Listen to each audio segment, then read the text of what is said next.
sure if we don't have a way to know if it's going. I'm sure it is by now. Hey friends! Hello everyone! Hello! We're so excited about tonight. That's a good idea. We could have looked at it from that direction, huh? No problem. That's hilarious. How funny. Okay. Cool. Yeah. Oh no, that's where I said. That way we can keep up with questions. You know, we're new at this, so at least I am, and so Me too. pardon while we kind of get ourselves pulled together here, and we're going to get started tonight. I'm really excited about our conversation. We're going to be talking about conscious parenting. There are some questions from specific viewers and folks following us that I am going to address live right here, right now. Yes. Yes. Yes. I'm so happy that we are doing this again. So welcome back. Welcome back. If you're new here, my podcast is, what just happened? Is Random Thoughts Some Useful. And I'm Jen. My handle, if you will, you can find me everywhere on social media at Apothecary Jen.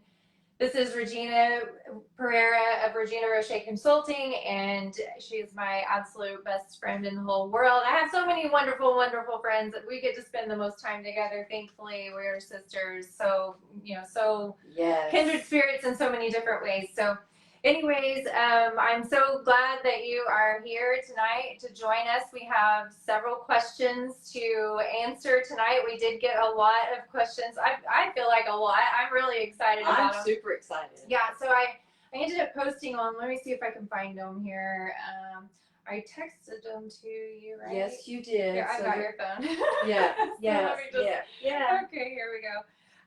Anyways, I texted, I've been trying to promote our live session tonight in a couple of the different groups that I belong to here in Oklahoma City. One of them, if you're not following, you should, because it's hilarious. It is called "Are We Dating the Same Guy?" And sorry guys, but it's funny. I'm sure you guys probably have one about women by now. If you don't, but anyways. I've heard funny things about that site. Yeah, it is pretty funny. But so anyways, I posted about us going live there and asking for anybody to, send us your questions. And I actually had several people reach out that are going through narcissistic abuse recovery. So that was just warms my heart that like this whole thing I've said from day one, that if I can just help just one, and I've had two now, three different people from different perspectives that have given us questions. So at least, so anyways, super fun. And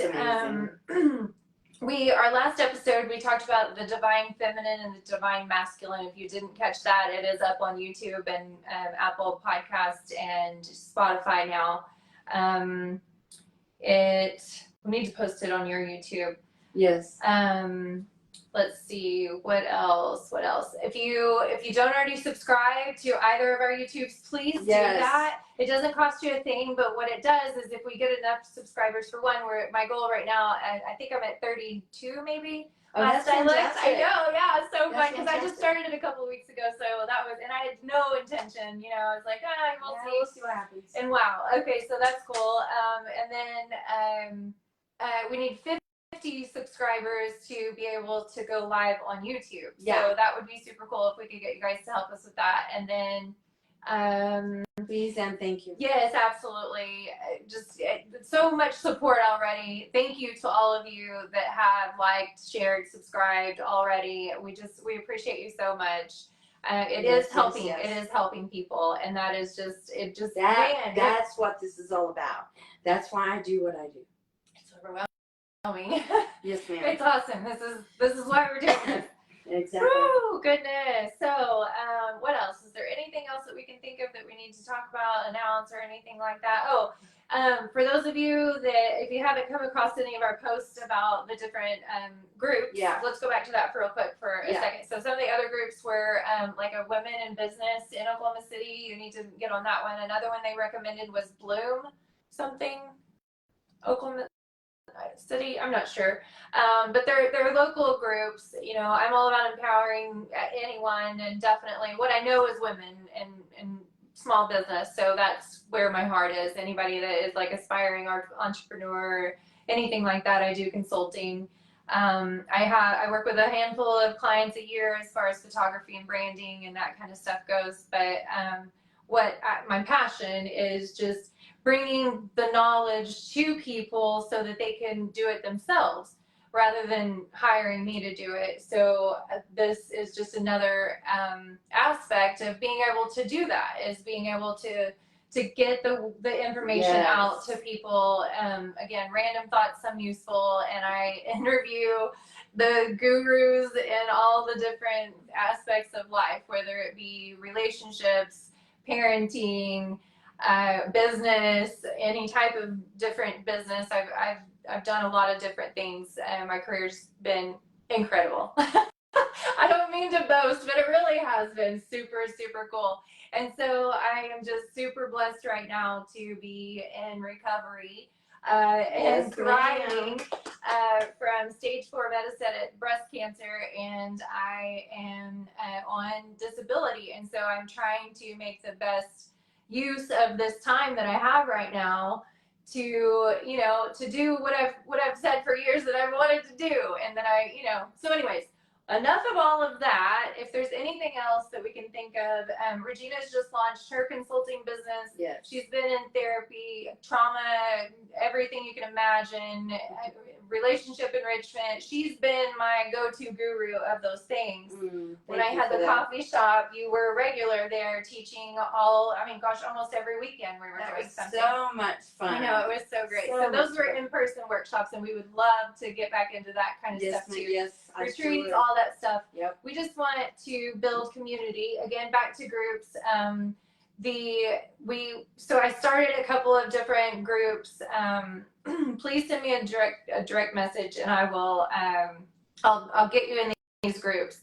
One of them is for, again, empowering like-minded women, anybody aspiring, entrepreneur, anything like that. But also all of these women that I know that are pros in these areas are in this group as well. And they are willing to offer advice and chime in on any kind of questions, difficulties you're having, whether it be business, life, relationships, parenting, any of these things. So it's a private group.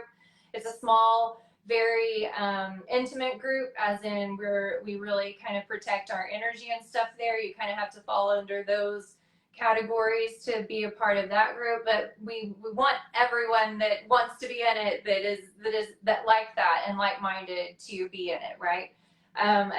We've started, I need to remember the names of these groups here. Let me go on Facebook and see what they are. We also need to talk about our Saturday morning meditation. I'm trying to get to that. Okay, so that was the Focus Lounge. Okay, if you guys want to find it. Then we have, well, if I was on my phone, I could find it easier, but you're on her phone. So talk about your business while I'm looking for these, Regina. You've started your consulting business, and you have a focus right now on narcissistic abuse recovery. Not only do you have multiple lifelong experiences with it, you have obviously in 36 years of business and being the best in the business as far as I'm concerned. You guys, I've been through therapy. I've been through a lot of therapy. I joke that I wish people around me would go to therapy so I could get out of therapy. No doubt. But I'm kind of serious too. So I just believe in therapy. If you can find the right therapist, then it is absolutely life-changing. And Regina has changed my life in so many multitude of ways. She's just amazing. So anyways, she started her consulting business, and you take it from here, girl. Tell them what you want to hear, what you want to tell them about you and what you got going on. Thank you for all of those precious comments. I love you. That I love you. So yeah, I have been more active on TikTok here lately, doing a lot of little 3-minute videos talking about narcissistic recovery, abuse recovery. And I follow several groups on Facebook that are geared towards support for narcissistic abuse recovery. and lots of questions that come up from there and comments and people's stories. I will take inspiration from that to create these videos to help people understand what narcissism is, why they're feeling the way they're feeling, and beginning the steps to healing and health and getting back to yourself. And so that's my passion right now. It's a niche that I have jumped into that has really got my heartstrings pulled. But we've also had some parenting questions come up here lately. And we did a parenting podcast a week ago Saturday, which is also up on Jennifer's, at least, and I believe it's on mine too, my YouTube channel as well, where we talked about parenting and how to avoid creating a narcissistic child, and what does create narcissism in children, and the things to counteract that, and how to move into conscious parenting. So we covered those things in a broad kind of way. And today, fortunately, we have some comments and questions that have come in on our post on this invitation to this podcast, and we want to address those today. So if you have any comments or questions, Jennifer has it open. Yeah, put them in the comments. If you will comment, she will catch those, and we will answer your questions live right here. And I hope the folks who've asked those questions are getting to watch this. But again, I know, but you can see the you replay can see for the sure. replay. Again, Absolutely. yeah, you can find the video replay here on Facebook. I'll also upload it to YouTube, and then the podcast you can find. So the audio version will be on Apple, Spotify, and YouTube as well. So excellent. yeah, so lots of places to do that. Also, let's see, what social networks, whatever are we on? TikTok. Check out my TikTok. Right now I'm offering 30-minute consultations, and those are $100 per consultation. But for the first 10 people who sign up, you get a 25% discount. Spots are being booked, so if you are interested in that and like to jump on the discount, please just DM me and let me know, or leave comments below, and I will definitely follow up with you on that. So, Awesome. do we have our questions? Yeah, you ready? I am ready. Shoot shotgun, you are loaded. Okay, do you want to start with parenting or narcissistic abuse? I have no, you. Let me check the comments real quick and make sure okay, make sure no one's chimed in. Make sure we don't have any questions there. Cool. Okay, so let's start with parenting real quick. Okay. Okay.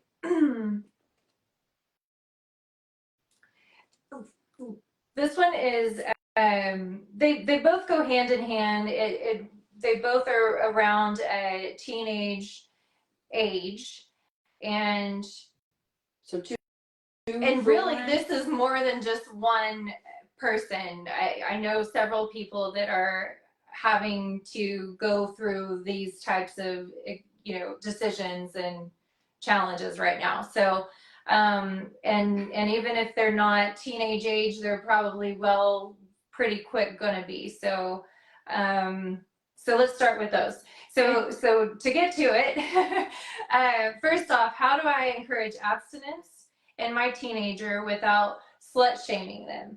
To give you a little bit of background, I and this particular friend, we grew up in an era of slut shaming. If you're not familiar with what slut shaming is, Amber Rose brought light to, she actually, I think it was a slut walk is what she organized, and it kind of backfired on her, and she of course received a lot of hate and this kind of stuff.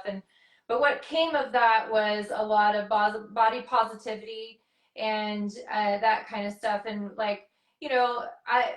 while I don't think that I was slut shamed growing up as drastic like that, but I was encouraged to be very modest, which I don't think is a bad thing at all. I definitely am much more, I say this almost every podcast, I'm trying to get the word out, I guess, but most people kind of view me as a kind of a liberal, because I'm kind of, we talked about this in the last one for sure with my brother, because I'm interested in so many different things, and I am inspired to do so many things, and I want to help people in so many different ways and all these things. man, I'm telling you, if I had the money, then all of these things would be real right now. We would be living it, right? All the things that I've been interested in. But yes.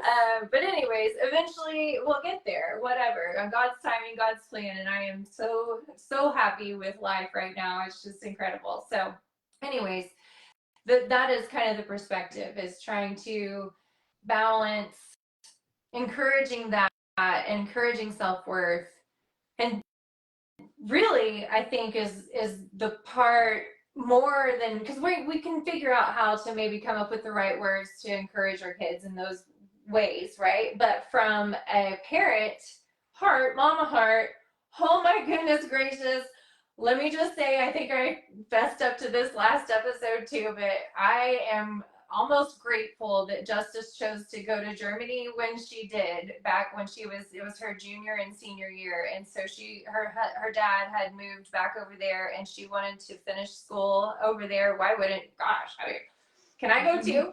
But no thanks. But anyways, yeah. So, so I guess I was grateful though, because it was right before she started dating, and I was dreading dating. Yes, I didn't, the dating era is hard. I didn't really date. I was not encouraged to date. I was discouraged to date. Right. My whole life. But definitely in high school, and I thankfully was so involved in sports and activities and babysitting and working and the things, that I didn't have time to really date. And when I did try to date before I was 16, oh my goodness, it was awful. And so, okay, we're not going to do that. And we had to wait till we were 16. Well, at that point, I had lost interest and gotten really, really even more busy. And didn't date again until my senior year, and had a boyfriend for a little bit. But actually, I guess it was probably most of the year, maybe. I don't know how all that worked out. But anyways. That was too long ago. Long story short, I didn't have the experience dating, and so almost immediately I got my softball scholarship. I was off to school in a week or so, and I had met a boy right before then at a club, at an 18 to enter club in Oklahoma City with my friends as soon as I turned 18. Oh, and that was, I'm so happy that, everything worked out the way that it did, because so many incredible experiences that I have gotten to experience in my life. I don't regret anything. But that's awesome. At the same time, I definitely, and then, oh my gosh, then we got divorced. And at that point, I was 32 years old, and I had been with him for 14 years and married for 12. I'm just being very sorry, you guys. I'm very transparent. I hope it doesn't offend anyone. So, nope. Long story short, I say that a lot too, and I then end up dragging it out forever. But if you know me, you understand already. If you know, you know. You'll get to know me. Fast forward if you want. We don't script these things. Just so you know. Very organic. Sorry, that's kind of the way I live my life. So, anyways, back to dating perspective. So I find myself single at 32 years old, and this is in 2012. This is at the introduction of online dating. Aside from like AOL and pen paling and Facebook groups and that kind of thing, but the apps, the dating apps, I guess, if you will. Anyways, goodness gracious, it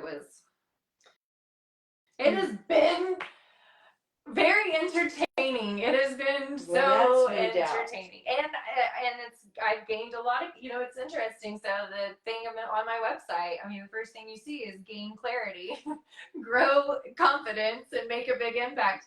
And so it's funny how my life has kind of turned out that way too. You know what I mean? Like gaining clarity. Definitely in the dating world, I've gained a lot of clarity. Yes. A whole lot of clarity. Yes. Around that. We can have a whole other episode. That's 2 or 3 podcasts. Yeah, whole other episodes on those kind of things. Yeah, no doubt. Because it's kind of difficult. If you guys are, any of you single, you can relate. So, not just it's difficult wanting to not be single at this point. Like, I enjoy my life and single so much that it is really difficult for me to want to do anything different. But anyways, okay, Back to the question. So how do you as a parent, my question is, how do you deal with the mama heart stuff and the daddy heart stuff of dealing with a child that's going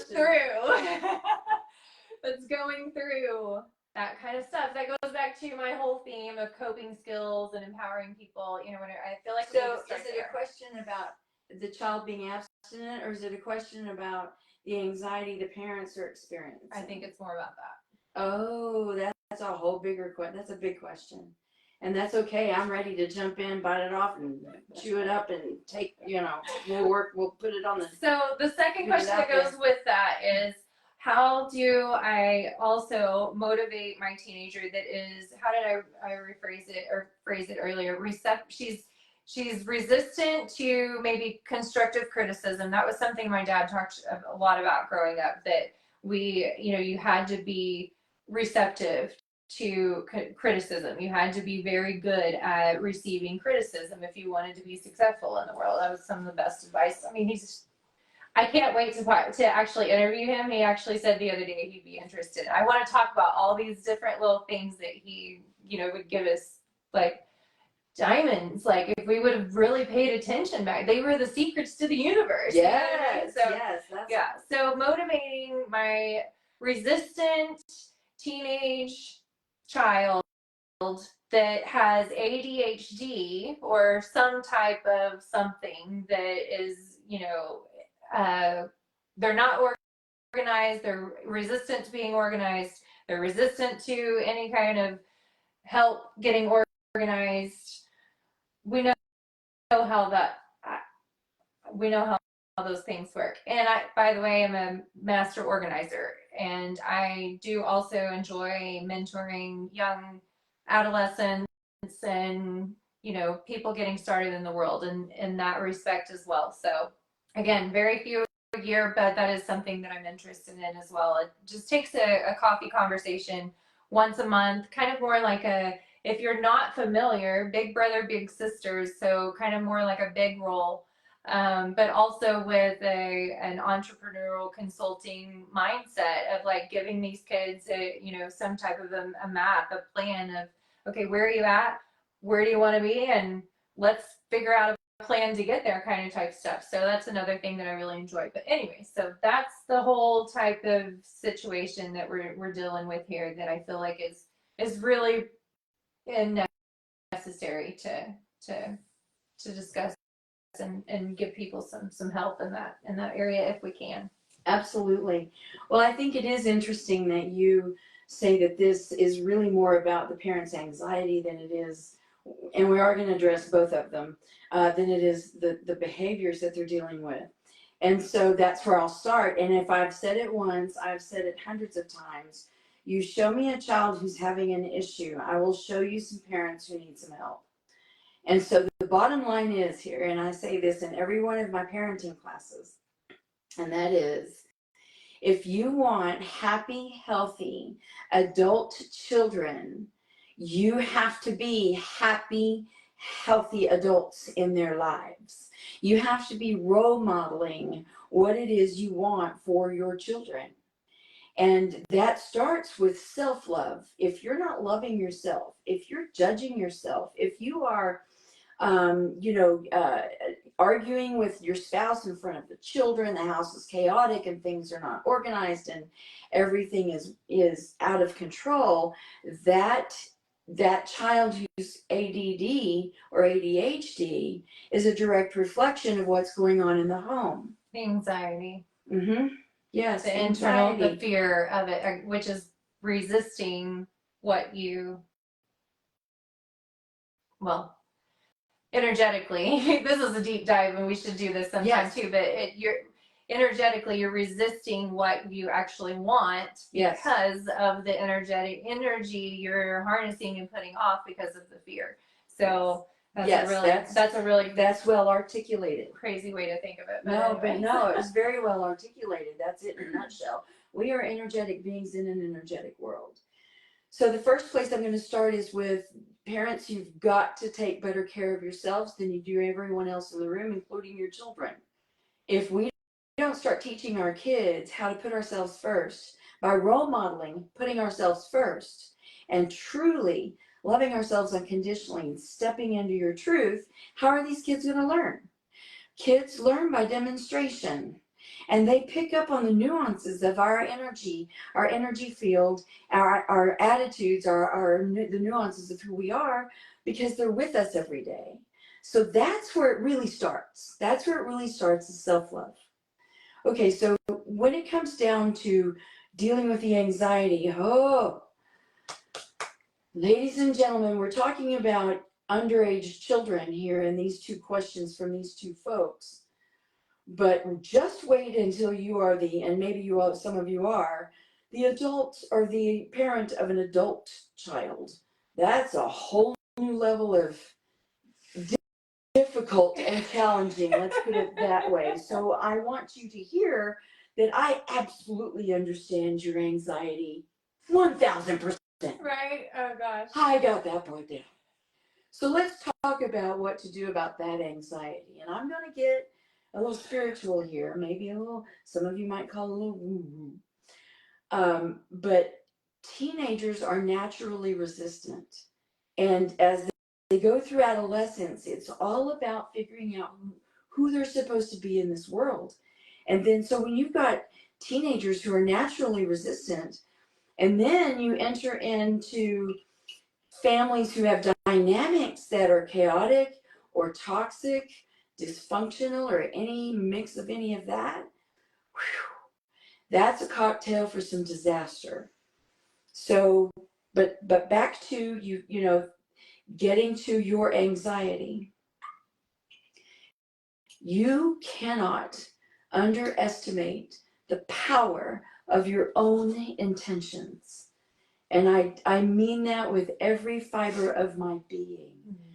The power of prayer is absolutely beyond words in description. The English language is often quite short on enough pretty words for me to describe my experience of it. But it is what it is, and I do my best. Well, it's like I say, speak life. Always. Always speak life. There's speak so life. much power in your tongue. You're either speaking Absolutely. life or death. Literally. Please. Please, especially with your children, speak life over them every single day. Make Yes. sure that they wake up and go to sleep with it, and every other chance you Yes. can, every Yes. time throughout the day. Yes. So precious. Yes. I know it's a little bit dramatic, but I'm a grandma now, and mine and babies are in Jacksonville, Florida. So I don't get to see them often, and yes, it is tough to be away from them like that. You know what I mean? Mm-hmm. I mean, I learned just as moving to Germany prepared me for it, but at the same time, oh goodness gracious, I thought she was just going to Germany and coming back. I didn't realize we were doing all this. Other stuff. That's right. Hurricanes and stuff. Absolutely. That's craziness right there. Anyway.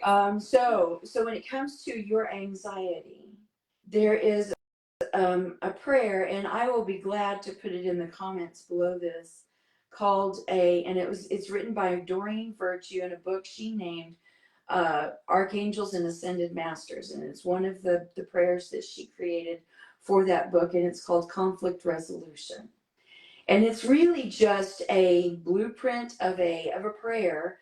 You can kind of nuance it yourself and create the prayer that you need, that says what you want it to say. You put the names of the people involved in the blanks where they go and that kind of thing.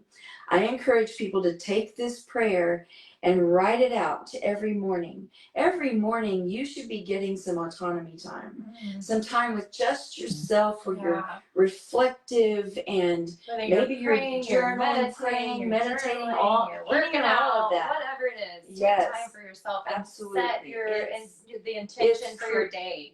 That's absolutely so powerful, so critical. And so, I'm losing my train of thought. I'm sorry. That happens a lot. So what was I saying? You were talking about. Okay, I'm back. Yeah.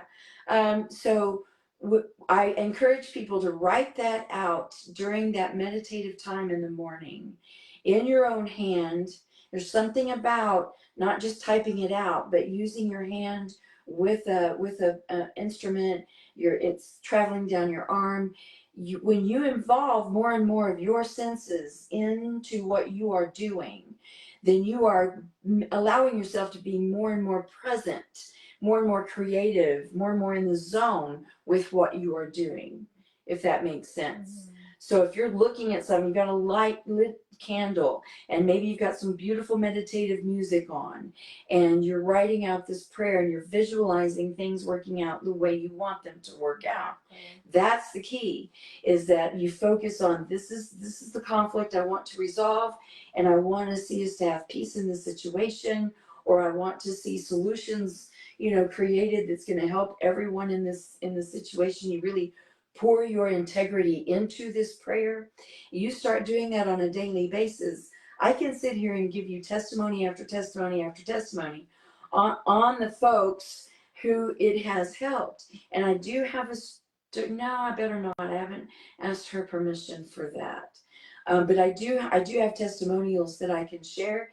And one of them is this.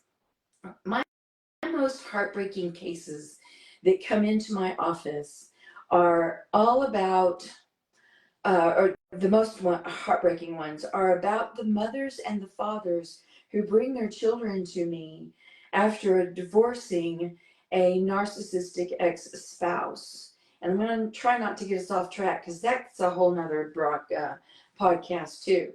But when I talk to them, it's heartbreaking. I literally have to teach the children how to survive their narcissistic parent, and you have to tread very lightly and gingerly in those areas. And then what I do is I teach the moms how to do this conflict resolution prayer, and write it out every day, and begin to do that on a daily basis. It's a 10-minute exercise.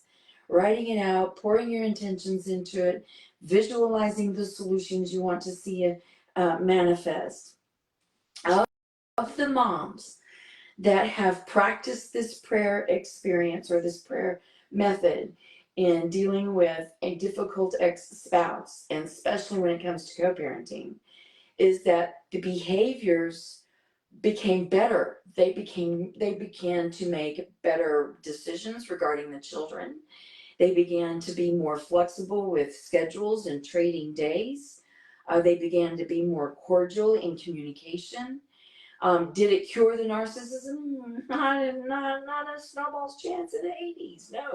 No, it didn't. Did problems and conflict continue to occur? Yes, it did. Very much so. So all of that is to say, it's not going to change the free will of another person, but you can influence the energy, because the two of you are connected. You're going to be always connected with these children. You can influence the energy of the children, the energy of yourself, and the energy of the people you're connected with by how you think, how you feel, and the frequency that you're generating in your body.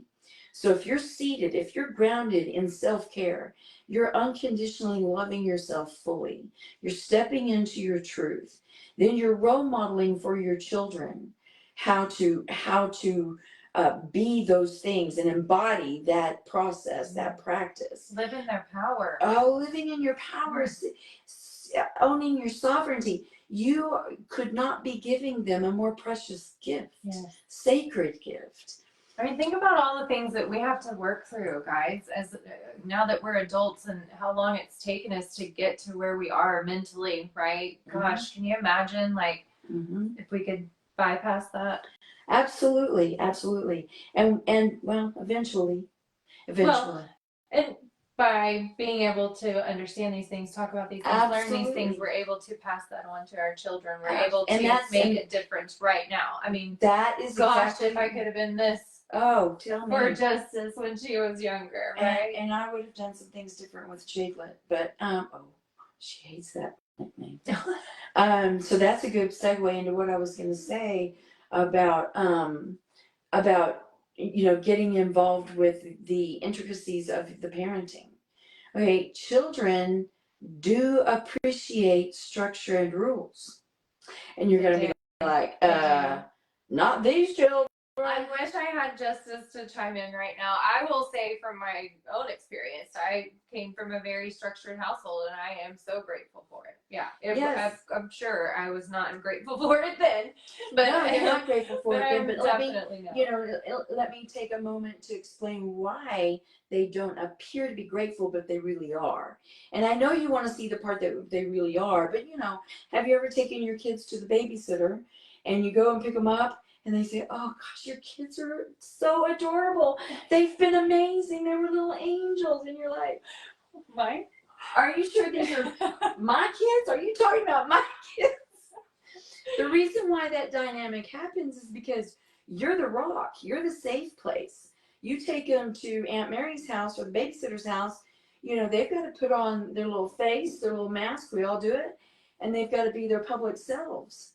When they get home with you, they can be hellions because they can let their hair down and they can be their raw selves. And that's because you are the safest place on the planet.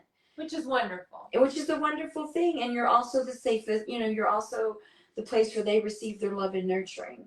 Right. So it is through our role modeling primarily and the structure that you give them that begins to mold in them who they are, a chance to get to know their truth. Right. That is just so crucial. All right, so back to mom and dad's anxiety over this or these kids with some issues. These teenagers these days. I know we're all dealing with this. Yes, it is.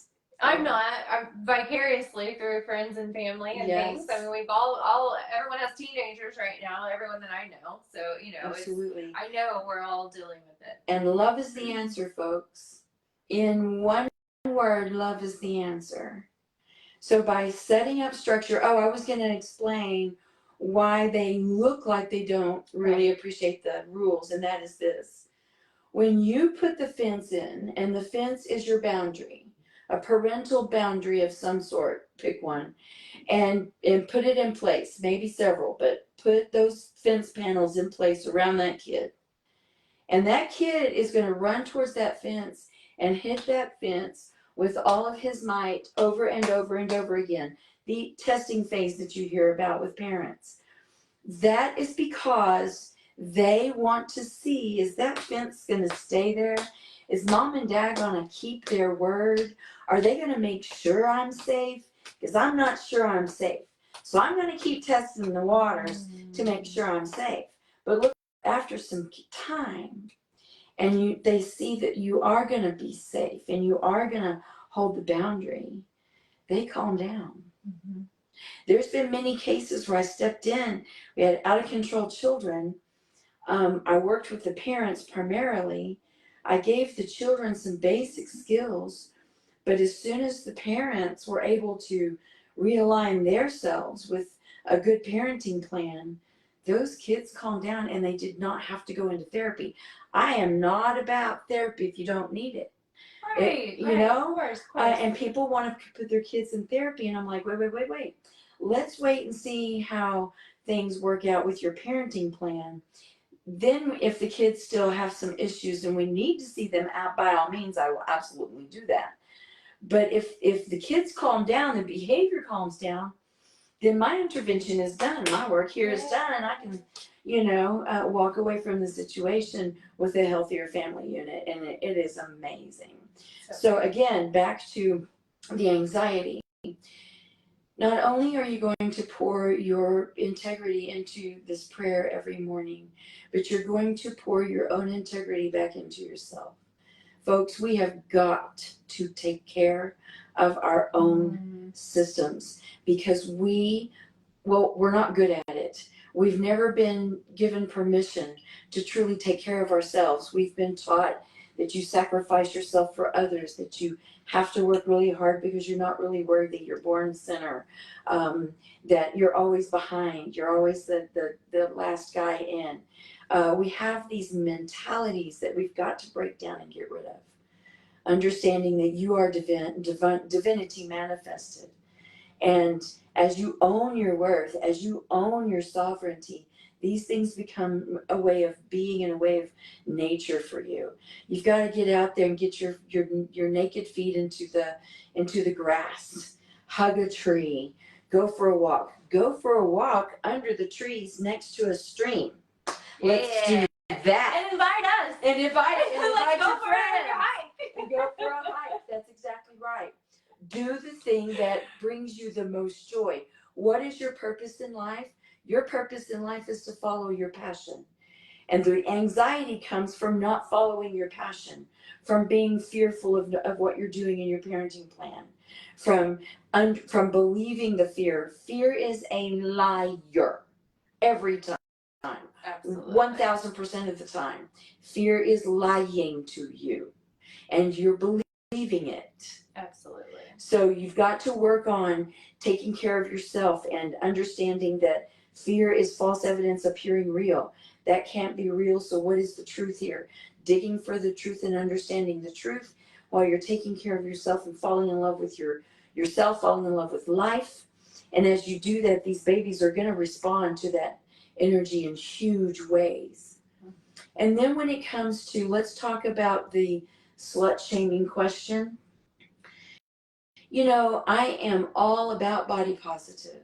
And when I'm talking to parents about their teenagers and girls dressing provocatively and those kinds of things, you have to kind of, and this goes back to self-care, you have to love yourself and know yourself to really be anchored in to your own beliefs. What are your values? What are the things that you want to bestow upon your children that you feel are necessary? Talk to them. Keep open lines of communication going. Let them know your advice and your heart in pure. I used to say to my daughter, what you do with this information is totally up to you. I'm sharing from my heart, and I encourage you to think really hard about the information that you're getting from me. And then I give her the freedom to think about it. She knows where I stand on any given issue. She knows where my morals and my values are, what I deem important. She knows that I value her time and that I value her as a person, and that she has the right to be an individual with a free will outside of and a separate from me. And so I give her the structure necessary in as far as, as to the best of my ability, to understand life, love, and the pursuit of happiness, how important it is to take care of yourself, how important it is to respect others, how important it is to spread the love by being the love, um, and embodying that. And if it's not loving, it's not for you, period. So when the subjects of something like dressing provocative, what do you see when you look in the mirror? What are you feeling right now? And I would ask her that. I don't have this particular scenario of her, but I would encourage a parent to ask her that. And then say, what would you think if your friend showed up in an outfit like that? And maybe she's all about it. Maybe she just thinks she is all that in a bag of chips, and you're horrified at her experience, at what she might experience, and rightfully so. So I think I might have a conversation with her that might go along the lines of, that while I believe wholeheartedly that what other people think of me is none of my business. It truly is none of my business. I have no control over what other people think. But you do have control over the projection you give of yourself in front of other people. And so if you're dressed in a particular way, would you go in to see your best friend that way? Would you go in to see your grandmother that way? Would you go into a job interview that way? How would you feel if I came to the dinner table dressed in the same way? Or your grandmother came to the dinner table dressed in the same way? How would that impact you? This gives that kiddo a chance to try on those scenarios without judgment. You're not saying she can't wear it. You're saying that I feel uncomfortable with you wearing it because I, have some anxiety about that, but that's my anxiety. And those are the things I would say to Jade. That's my anxiety. But I want to share to you from my heart how that's impacting me. and give you my insights on what I know happens to other people in the same situation. Women who dress provocatively are looked at it a particular way. We live in a judgmental world, my friends, and it's an unfortunate truth. And I'm all about body positive, but I'm also about safety. And a provocative outfit can threaten a person's safety. If they are, if it's taken that they've got something to sell or they've got something to give away, something that you want to come get, here it is, I'm laying it out for you. If that's the vibe a person gets, you could be setting yourself up for some real danger. So I think I would educate my kids in those kinds of ways to say, please just think about some of these scenarios. I'm not stopping you from dressing that way because I know you're just going to go into your closet and put on some clothes with that underneath, go to school, go to the bathroom, take the clothes off that you put on in front of me, and go on about your day. Yeah. That's what kids do. So if you don't give them the freedom to make the choice and fill it out for themselves and then reap the consequences of those choices as they grow up, what are they going to do when they get grown? They're not going to know how to make those choices. As a matter of fact, my very favoriteest parenting professional in the business is Dr. Gary Landreth. And if you want to go to YouTube and look up Choices, Cookies, and Kids by Dr. Gary Landreth, that film has to be 50 years old based on my 34-year-old career. It's got to be old because it was old then. Oh God. So, and it's that, and yeah, and it's been 25, 30 years ago that I was, promoting it. Anyway, it is a wonderful explanation of how choices, giving kids choices, if you choose to follow directions, you choose to keep your privileges. If you choose not to follow directions, you choose to lose your privileges, which you lose. And you approach that with a neutral voice and a neutral tone, neutral body language, so that you give that child an organic opportunity to make an organic choice. Then, when they make that choice and they choose not to follow directions, they reap the consequences of losing whatever privilege. For my daughter, it was playtime with her friend across the street when she was little. And you gotta figure out what motivates. Yeah, them. you gotta find their currency. Yeah. But that was hers, and she did not want to lose her playtime. So the day that she did lose her playtime, she was brokenhearted. Well, she knows she chose what she chose, and that is the key. Teaching children that you're making a choice. Here are some possible pitfalls. As a parent, it's my job to teach you the possible pitfalls. I mean, they need to know about STDs. They need to know about, sexual safety. They need to know about how to maintain sexual sovereignty. They need to know how to handle these dates on their own. There's just so much. And it starts with you role modeling healthy behavior and teaching them along the way to look at their circumstances and think through the consequences of the possible choices you're going to make. And let's see what you do. And sometimes it works brilliantly, and then sometimes kids are going to be just beyond resistant. You have to let them have their journey. They are getting the journey they signed up for. And you have to let it play out so that they reap those consequences and understand from first person perspective why mom was making all of those conversations. But you're not nagging, you're not making strict rules about the dress, for example. You're not slut shaming by any means. You don't talk about other people's dress when you're out in public. You don't say, "Oh, that woman is no." And That's don't just talk way about too yourself short. either, unless you're in the mirror saying, "Man, I look fucking good." Yes. I know the language all, but Yes. I'm serious. It should Yes, be like ma'am. that. If you Say do it not say loud. it like that, don't say it at Yeah, all. that's right. Okay, That's maybe exactly not the right. F-bombs with your babies and stuff, but Yeah. they need to grow up understanding that they're absolutely beautiful creations of God. Please, please, please do everything you can to make them understand that. And then if you do that, that's the self-love. That's the self-love. If you love yourself and you can be proud of who you are, you be proud of the person you are, proud of how you look, and really, truly, unconditionally love yourself, you're teaching your child how to do it. And I was very mindful about the things I said about myself in front of Jade. And I that's when I began my self-love journey, actually, because I wanted to role model it for her. Hang on a second. Pause for just a second. I feel like maybe we might be not live anymore. Guys, are we still live? We're still live. Okay, great. Sorry, I don't know what happened, but it said that we was live on here on your end. So Oh. I wasn't sure what was I wonder happening. what, I don't know why they do that. Weird. But anyways. But, okay, so I sorry. was very mindful about how I, carried myself, what things I said, spoke about myself in front of Jade, because I didn't, and I wanted to practice what I preach, and I didn't want that role modeled for her. Right. So, that's the key to the universe, folks, is love. Love yourself first and then love those you love. The second question is ADHD. Same answer. Love yourself and have boundaries. boundaries. And giving those, I love that structure. technique. Yes.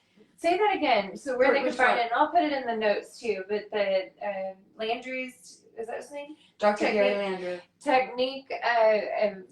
Say that again for if anybody's just not joining or whatever. Okay. But so they really understand, because you can apply this to any stage This works. of This works if your child is 2 or 22. Right. It's called the Choices Method by Dr. Gary Landreth. And I had mentioned you could go to YouTube, plug in Dr. Gary Landreth, and that's Gary with 2 R's. And you'll find videos there. It's Choices, Cookies, and Kids.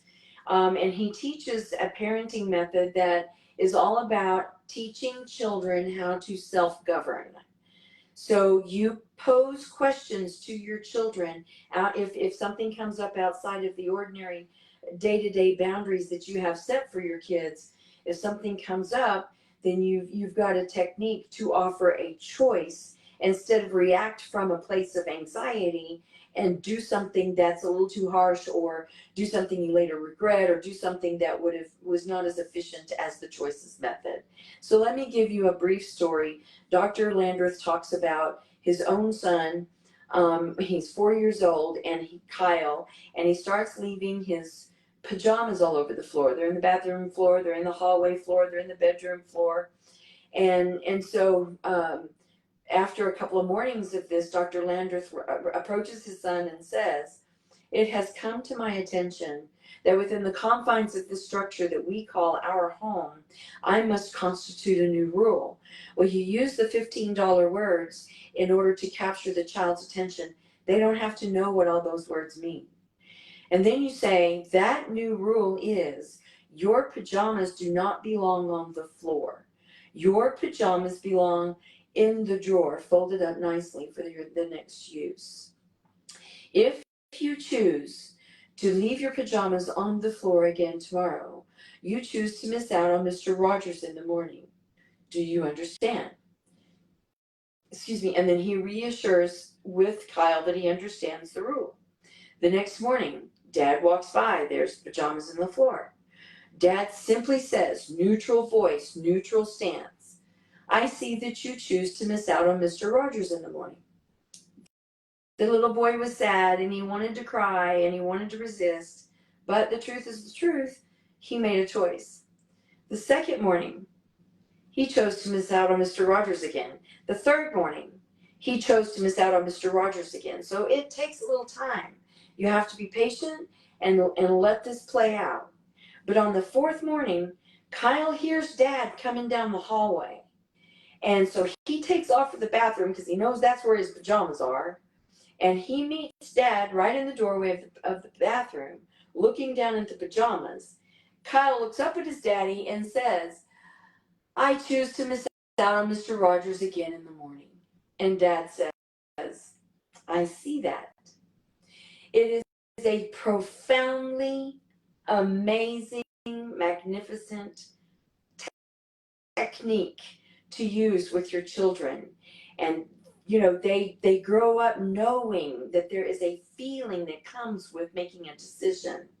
And so it may not stop your child from trying illegal marijuana, or trying some sort of a street drug, or drinking a beer with their kid, and God forbid getting behind the wheel.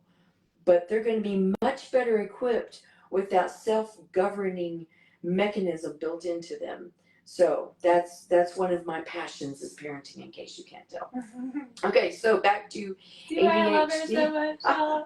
See why I just, you guys, if you are my friends on the side of this live, if you see, I tell everyone about you. I'm all the You are time. so sweet. I mean, I tell everybody to go to therapy, and then they'll say, why? It's terrible. And I'm like, no, it's not. It doesn't have to It doesn't be. have to be. We laugh in my No. sessions. People laugh in my It doesn't sessions. have to be. It doesn't have. But I've been there. I've been there. I know how awful it is, you guys. And I've Yes. heard so many stories, and our hearts go out to you. It doesn't have to be that way. So we're so happy that you're here listening. If you're just joining us, or if you're just, somehow, whatever in the podcast, please like, share, subscribe. If there's somebody that comes to your mind during this, please share this with them. We just want to help Tag people. your friends. Yes, please.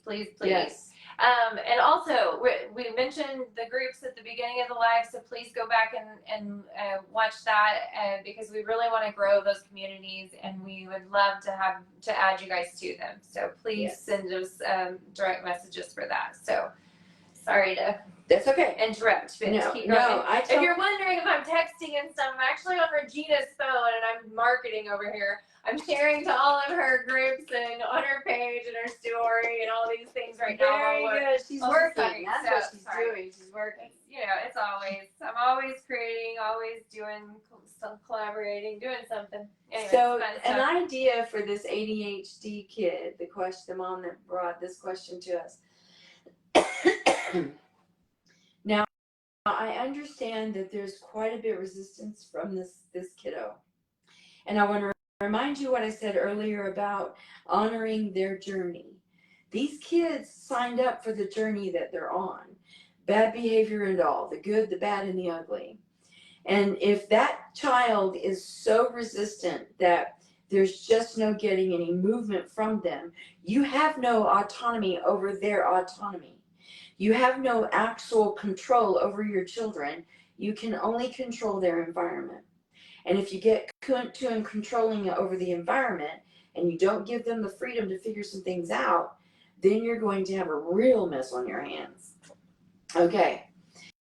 An approach that comes to my mind, and this came to my mind several times as I've thought about answering that question, and that is, and this is really going to depend on the approachability of your children, but keeping those lines of communication open is so crucial. And I would want to know, how difficult is your day every day? How hard is it for you to sit through your classes? How difficult is it for you to maintain conversations with people? Do you have anxiety every day? Are there certain circumstances that really cause you more problems than not? Are you having trouble when you study? I would want to get a conversation going and see where they're at.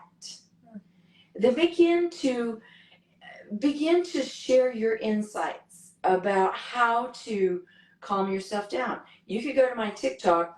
You have to scroll down a ways because I got a few now. But if you go scroll down to one of my past TikToks that has the most views, it's 1,400 and some odd views the last time I looked. None of the rest of them are near that. So look for the one with the most views. It is a technique that I have taught every one of my clients. It's called head-heart coherence or head-heart cohesion. And I tell you what it is. I explain the technique at length. It's a 3-minute video. It's a wonderful tool and a technique to learn to calm your system down, share it with your friends, share it with your children.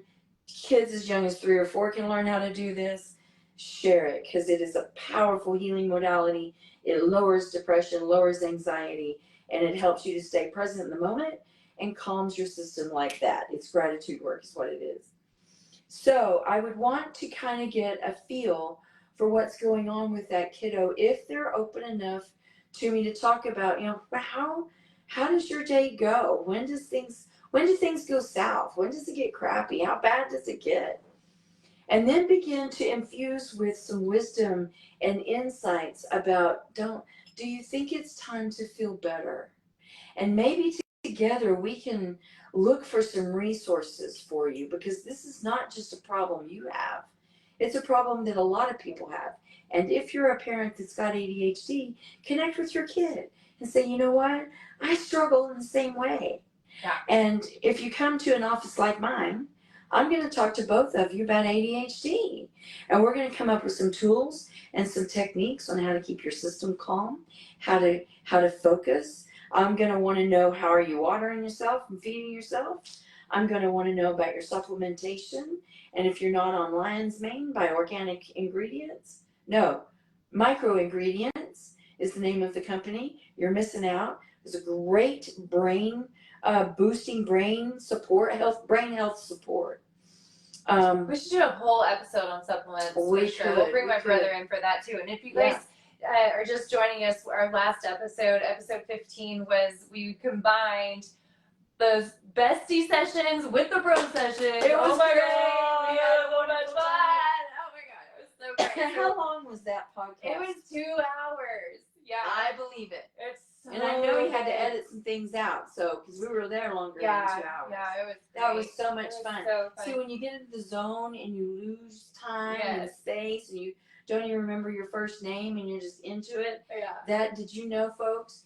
That zone, that creative zone you get into, is actually your natural state of being. Yes. If you knew how to get there and stay there. Yes. That's the goal. I haven't made it yet 100%, but I'm getting closer and closer all the time. So, connecting with that kid, give them your story. And then start digging into the resources. Find a therapist, but if that's not comfortable for you, then look up people like Gary Landreth. There's also another doctor, PhD, that I promote. His name is Dr. Jim Fay, F-A-Y. And he has his whole program, his books, his original books are called Parenting with Love and Logic. The original programs were designed for teachers and to deal with kids in schools, but parents are eating it up by the buckets. So he's wonderful, and each of these gentlemen have hundreds of hours of free content on YouTube. And so if nothing else, you could connect with your child in front of the YouTube videos and look at these, connecting with other people that suffer in the same way, connecting with people who are talking about the things that helped them, the ways that they were able to hack the system, if you will. I have one client, she will talk about, she tricks her brain into doing something she don't really want to do. And she will say, you have to get 3 paragraphs done. This is when she was in graduate school. You have to get 3 paragraphs done by XX time, and then you can have a break. Right? So learning how to set timers for yourself and reminders Setting for small yourself. goals. Small Setting goals lead goals to for big goals. yourself. And you're teaching Absolutely. these things from a young age. You're Yes. going to cultivate that to Yes. where they're going to be, they're going to have it figured out. A lot Well, of it but figured even out by the time they get to college and be really successful. Even if your mom that you're referring to is sitting down with her already 14-year-old, connect. These kids want connection.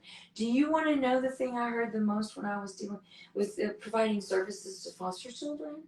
Was that they didn't think their parents really cared about them because they didn't have rules and they let them do anything they wanted to do. And so when you connect with that 14-year-old and, ask her to partner with you to dig in there and find some resources and look at this thing together and learn these tools together and practice them together, you're giving your opportunity for some amazing parental bonding. Mm-hmm. So in a nutshell, and then, you just encourage them to truly work on that self-love part too. You both embrace the self-love. The more you love and stay connected to yourself, the less ADHD you are. Spirit came in some weeks ago and told me that. ADHD is the absolute byproduct of not being connected with your inner being. And you are born on this planet with amnesia, and you go through this journey of life to rediscover the truth of who you are. You're not here to learn anything. You're here to remember who you are. And everyone is on the journey they signed up for. Right. So if you have comments, if you have questions, please leave them below. Yes, I'm, please. I get pumped answering these questions. Do we have any more? Yes, actually we do. We have one here. We have one live? Yes! Woo! Yes, Oh, I I'm hope so they're still excited. watching. I know, yeah. So it was, what is your opinion on generational trauma? Whoa! That's a whole Oh, podcast. or more. Invite Yeah. stuff, and who is that? This is by Marco. Okay, Marco. Yeah. Thank you so much. Okay, what's the And ask? let's shout out real quick to everybody that's live and that has chimed Oh, in. I know thank you Amanda was so here much. earlier, but Marco, you've been here for a long time. Yay. My sister-in-law Kayla was here. Yay! My mom is here. Yay! My daughter is watching. Yay! I love it, baby. So much. Yay! That's so good. This is so fun. Okay, repeat the question. Yeah. So, what is your opinion on generational trauma? We shouldn't have it.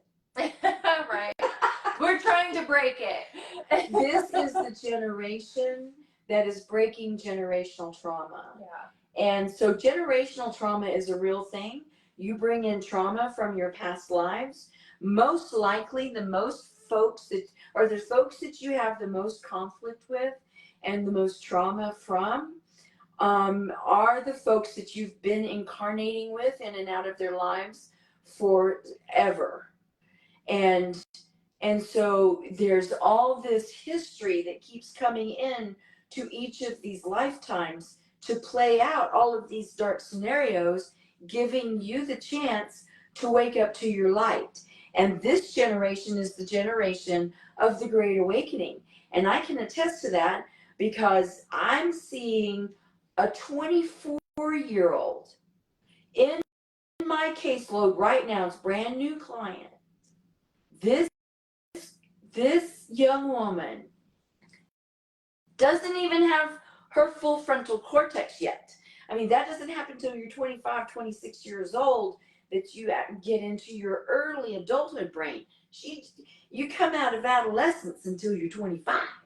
This 24-year-old is already aware of the differences in her core family and the weirdness that goes on and where she's at. And she thinks she's crazy. And I explained to her that you're waking up to your light. And these folks have a contract with you to bring the darkness so that you could wake up to your light. And then you're going to go on and have a family and not be spreading your generational curses. And I'm doing it. My daughter is the first of our generation to not receive physical, sexual, emotional, some verbal abuse. Sorry, I was not the mom I wanted to be.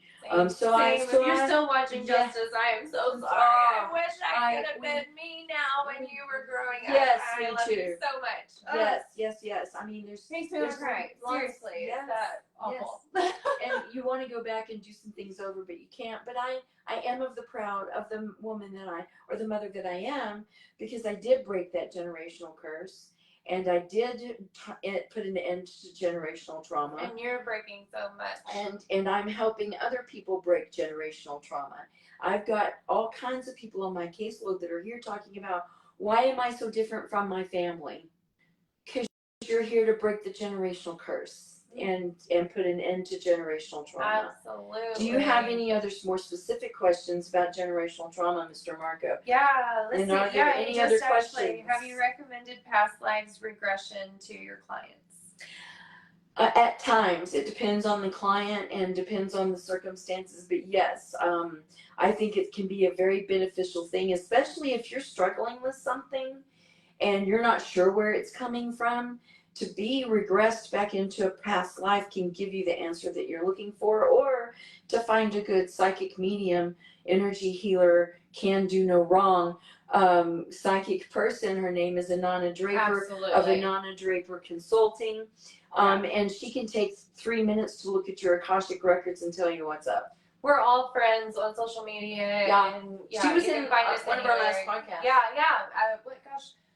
What episode it was now? Oh, I don't remember either. You know what? I will find it and I'll drop it in the comments below. That would be good. Yeah. Yeah.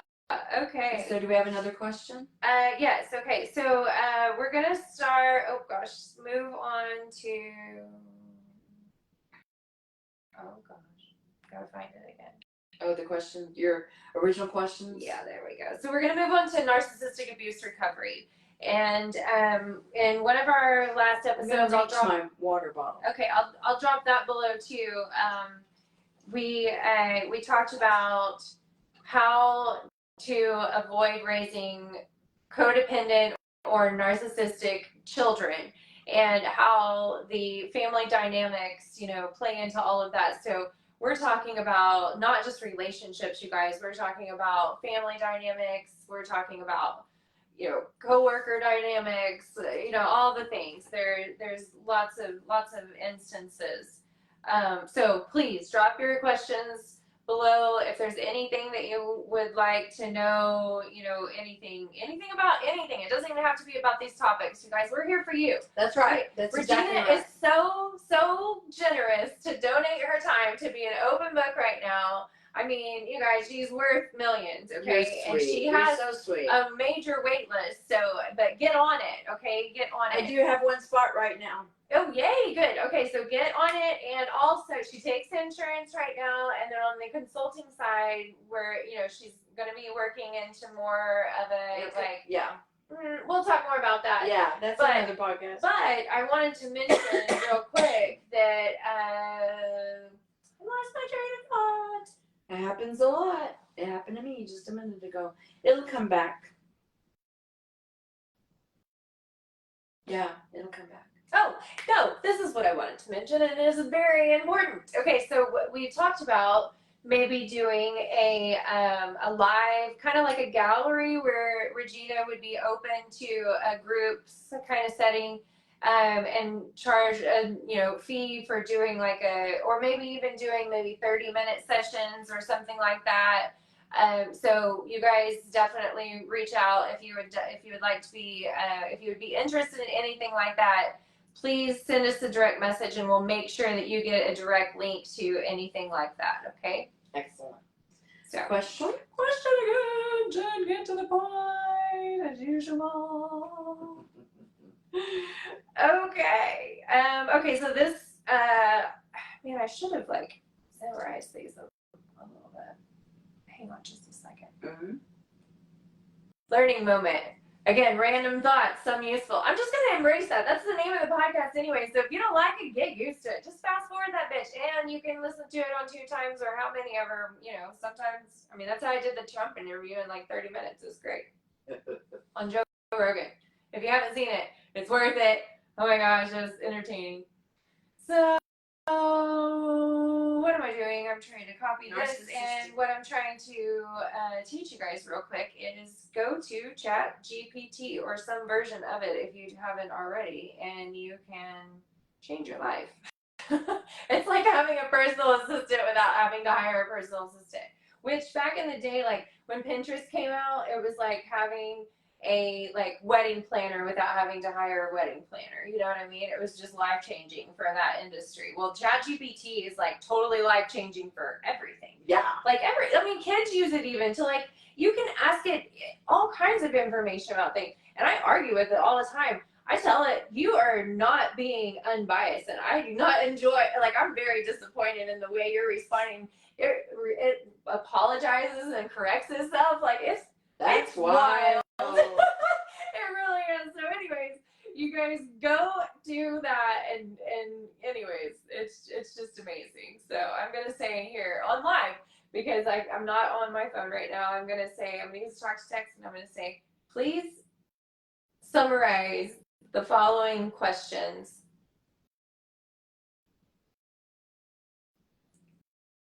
for my podcast. We'll throw that in there.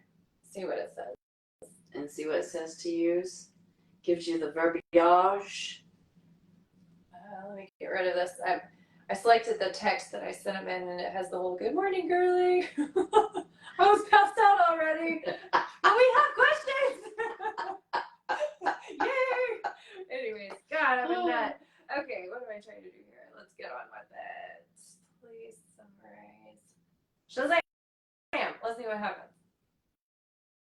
Here's a summary of the key questions you could address in your podcast.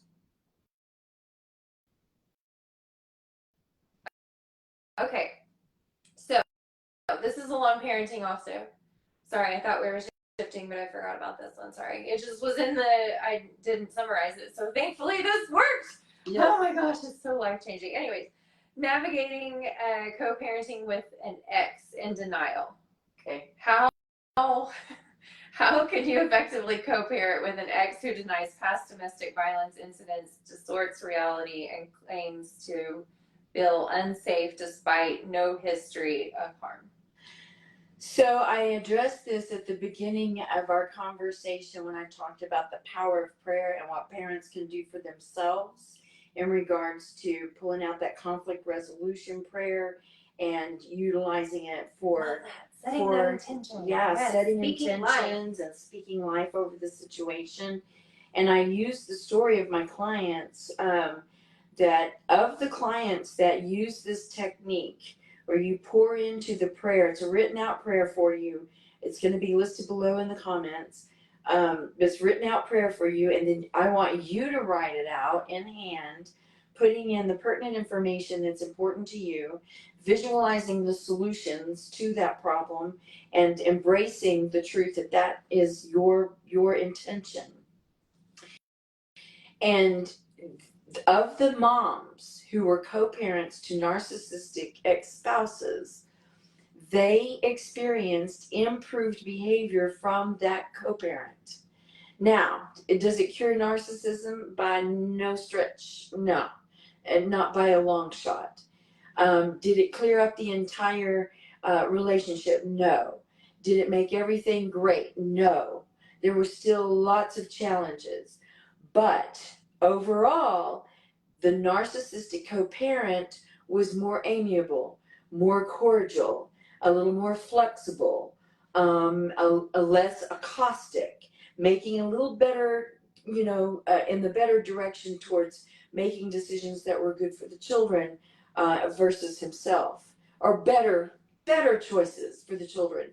It's not a fix-all. Now, I would dare say that if a mother was dedicated to speaking that prayer of life over that co-parent every day and do it throughout that child's life, I do believe over time it would make much bigger change. Absolutely, you guys. I literally just a few days ago did a YouTube short on this exact thing. Really? Yes.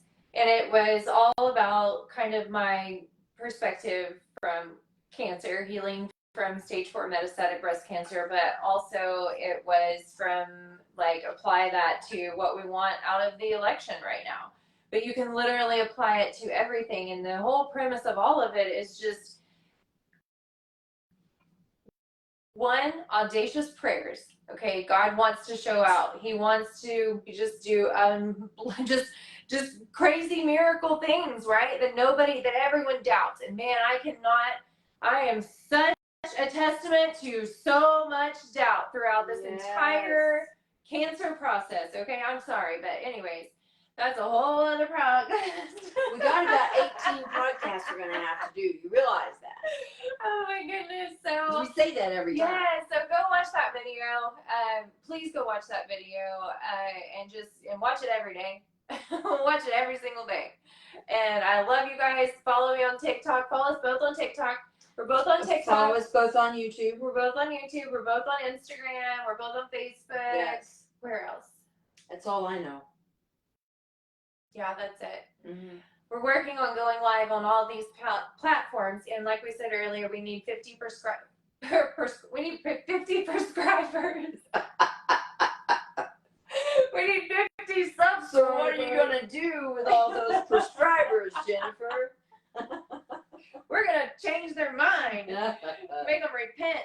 So anyway. Oh my gosh, I'm out of control. So the whole point is we need 50 subscribers to go live on YouTube. So please go and do that for us as well. And thank you to everyone that has supported us so far. We just appreciate you so much and just want you to know that it really is helping you guys. Like, yes, you're helping us get the word out. It's so fun to look at the analytics. Like, I have not been into analytics.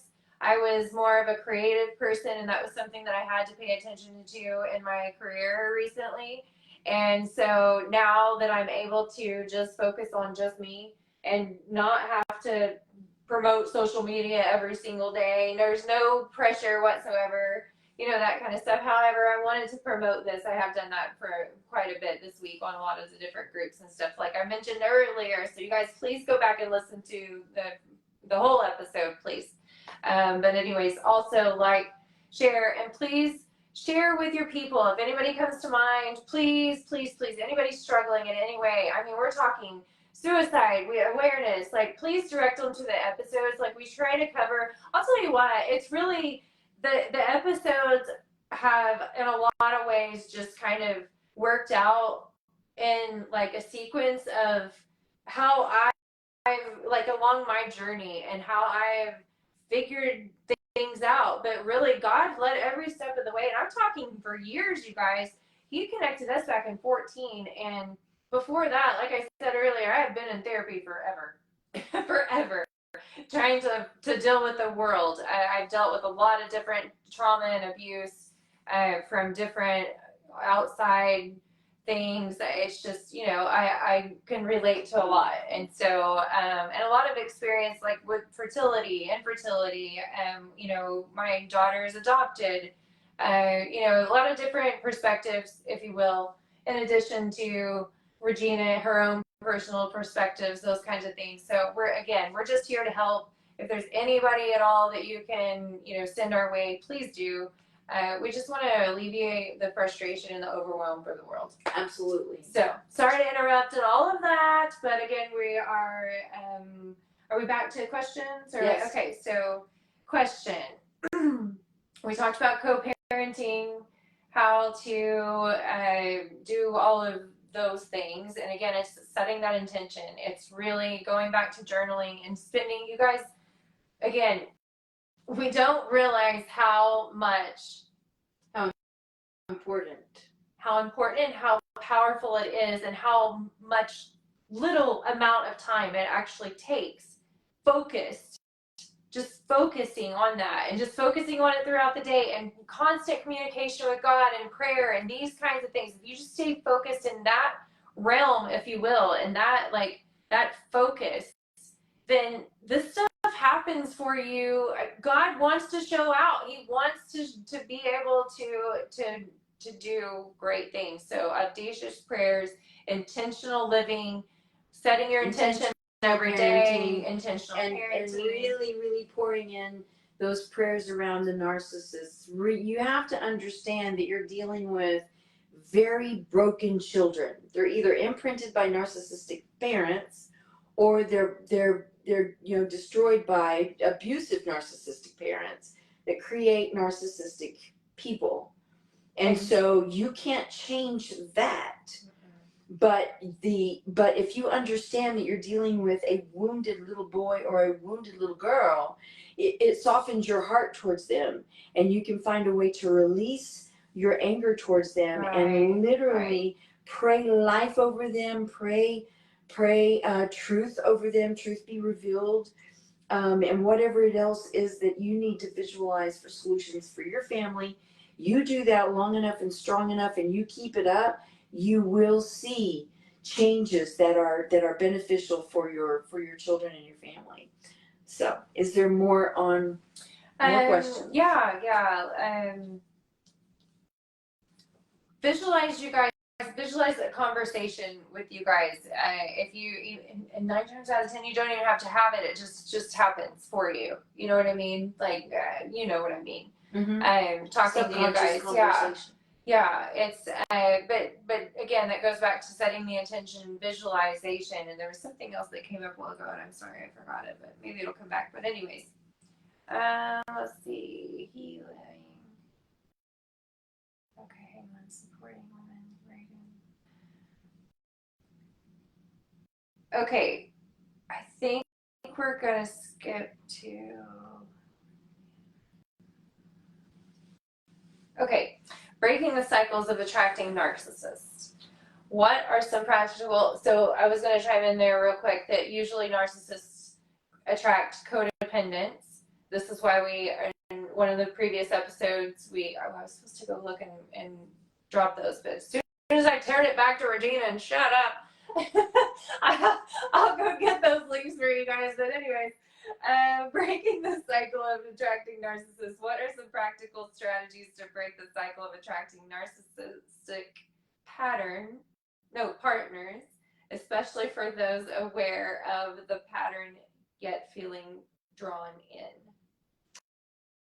Okay. Well, the answer again is the same. The answer is always going to be the same, and the answer is love. The reason why a narcissist is able to do what narcissists do to their victims, to their supply, is because the supply, the women or the men that they are connected to, are allowing it. So it's about owning your power. It's about owning your sovereignty. It's about owning your worth. It's about standing up for yourself.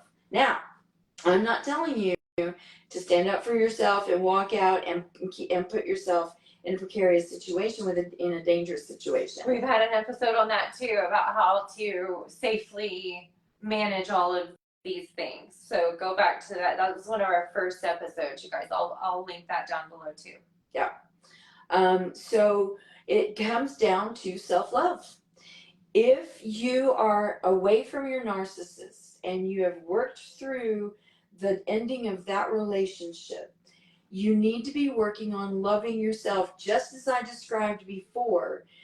For parents to role model it for their children, this is also for you not to attract another narcissist, okay? And here's why.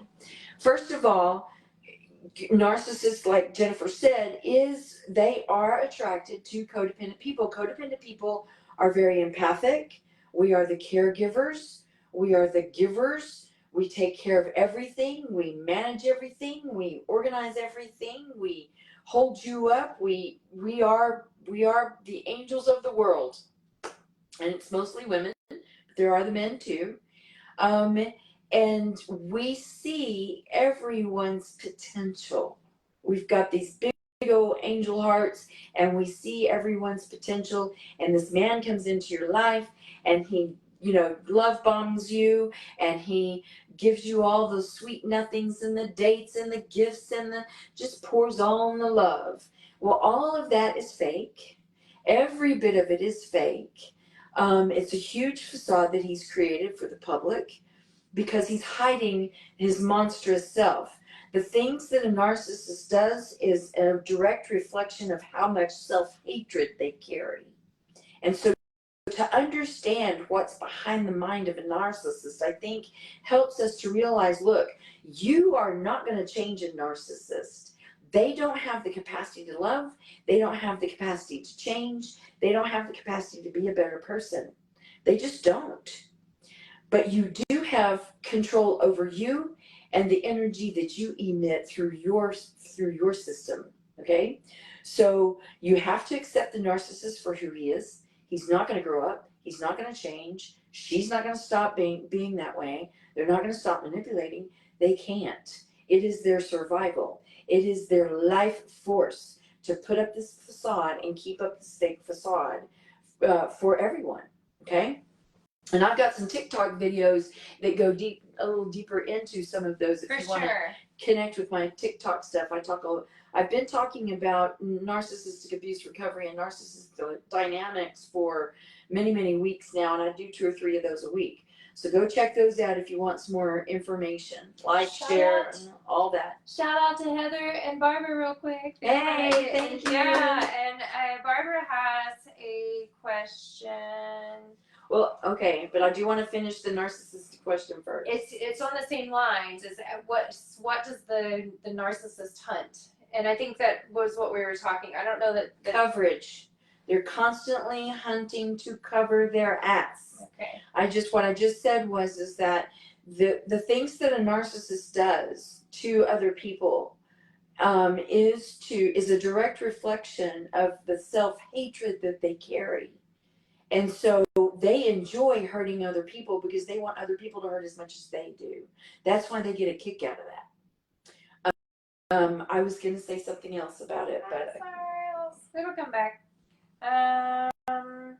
oh, yeah. So, in not attracting a narcissist, the reason why you were attracted is you saw their potential. You knew that you could see this glorious timeline where you're going to have this beautiful relationship and these beautiful children and this experience, this amazing man. But then the narcissist turns at some point, and by then maybe there's children involved, or the stories vary from person to person. But that codependent is still stuck in trying to change the narcissist. Never going to happen. You got to give that up. And so what you do is you turn the love towards yourself. Again, radical, unconditional, positive self-love and regard. You've got to drop judgments from yourself. You got to drop judgments from your other. And remember, you got to honor everyone's journey here. Even the narcissist is having the journey he signed up for. So you have to honor that on a humane level. So by taking better and better care of yourself, by knowing yourself inside and out, by being your own number one best friend, the most important person in your life should be you, by being so connected to your heart that your instincts are sharp, and by loving yourself enough not to put up with someone who does not respect you. See, in the beginning, the narcissist is going to subtly disrespect you in little different ways, and because you love them, you let it go. And then they do it a little bit more, a little bit harder. You love them, you let it go. That is part of the plan, folks. They are manipulating you into accepting them for their abusive selves, and drink it in. And you're going to still see yourself as needing to be the one to fix them.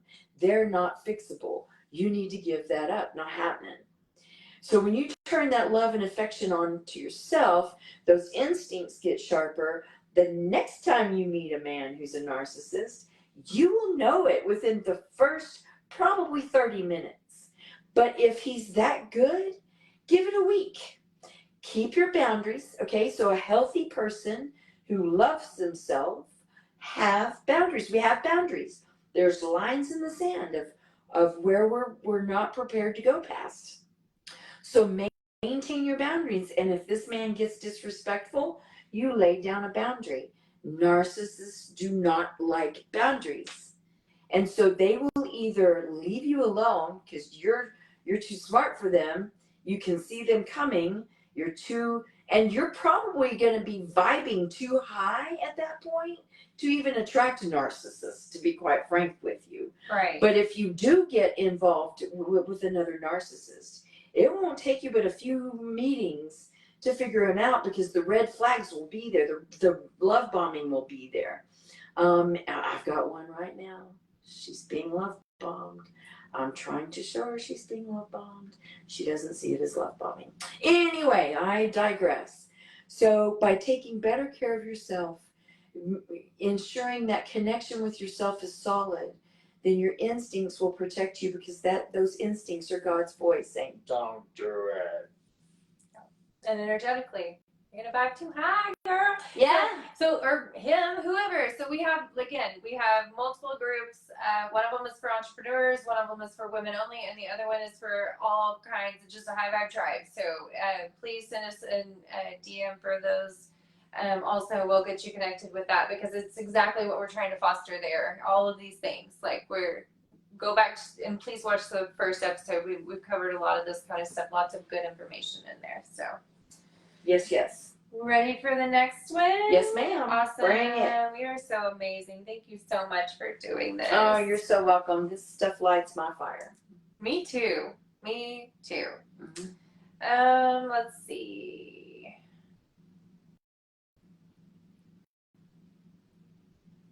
Okay, let me go back to this and make sure that I'm not missing anything with the summary that ChatGPT gave me.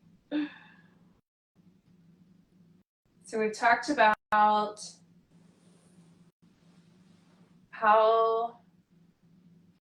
to co-parent. All of it, again, surrounds setting the intention. That's the number one way to do things in life. Is there any more questions on the live? Goodness gracious, sorry.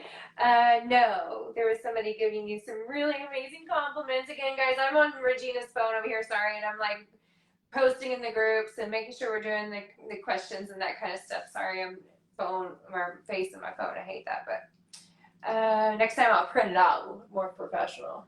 Probably and hold not. Clipboard and a pen. Probably not. This is more efficient. Okay. Can you imagine? How would I get it in ChatGPT if it's all on paper? Yeah, you can. That's not gonna work. That's not gonna work. Oh gosh. Okay.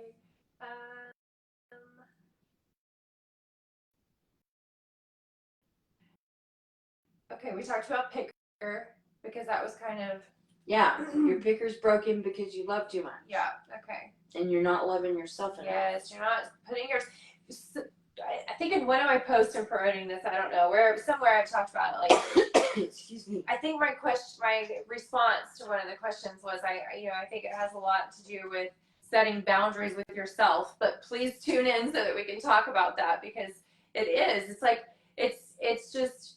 I mean, you get to a point where, again, speaking from experience here, you get to a point where you just kind of, I got really sick and tired of being sick and tired. Oh and my so God. sick of myself, and I was like, oh my God, I cannot That's stand it. this life anymore. I can't stand Yes. feeling like this every day, all of the anxiety, all of the things. So what could I do to change the way that I felt every day? And thankfully right now my life has changed dramatically, and that's all due to my parents. They have just been so generous and moving me into their RV about back by the garden. It's amazing. I get to be in nature every day. I get to move with my dog all day long. I mean, just every aspect of it is so healing, and they don't realize the impact.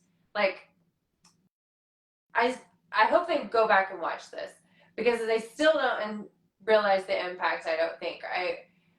We both wrote them some cards the other day trying to convey this because it is so impactful, not just to me and my healing, but what we're able to do, the impact that we're potentially able to make with having these discussions. And they don't realize how much they're making all of this happen. I wouldn't be here without them, and I couldn't be doing it without them right now. So I just am so grateful to them, and I'm so grateful to you, and I'm just so grateful to God and to this life. I mean, it is just so, I wish that everyone could figure out how to create the life that they want. Which is why we're here. This every day. Yes. And the self-love is critical. My clients, they get kind of tired of hearing it. I got 2 words for you. They're into their stuff, and they're unpacking it, and they're talking about it and processing it, and what do? Well, I got 2 words for you. Self-love. And they, they get a little irritated, but they understand it too. And it's hard work. It's two simple words, but those words are hard work, and it takes dedication, perseverance, and loyalty to yourself, because nobody else can give that to you but you. Right. And it's the one thing that will straighten everything out. Absolutely. Do you have another question? Let's touch on breaking trauma bonds. Okay. It's the same answer. You've got to heal your own trauma. If you're setting boundaries, taking up for yourself, setting good intentions, you love putting yourself first over others is the only way to break up a trauma bond. Now, if it's a trauma bond with a narcissist, you're going to have to walk away. There is no healing in narcissist. I think it's less than it's just a hair over 1%. Oh my goodness. Are able to actually change. And that's because they think they're already a great person. Yeah. And they haven't, and they're just not self-aware. And to let the truth out would be dangerous to their life source. Yeah, absolutely. So trauma bond, that's when the broken pieces of you come together with the broken pieces of someone else, and you end up with a mangled mess is what you end up with. And it's the self-love that realigns you with you. And as you do that, you're raising your vibrations, and those around you will either raise up to meet you or fall away. That's because you cannot be in the same room with someone who's not vibing at your frequency. Nothing happens that you're not a frequency match to. And so, as you love yourself more and more and more and see the value in loving yourself and dropping all those conditions of self in others, then that frequency begins to just really vibe high. And then you're going to be drawing to you of like-minded people. Other comments, I've had to remove people from my life, work on myself, and undo a lot because of narcissists. Absolutely. Also, Regina helped me get through and taught me a lot. Aw, I'm not sure who Heather is. This is Heather McFerrin. Oh, it's Heather. Thank you so much for watching, and I am so glad that the things that I'm producing is helping people. That just it's everything. It's my heart.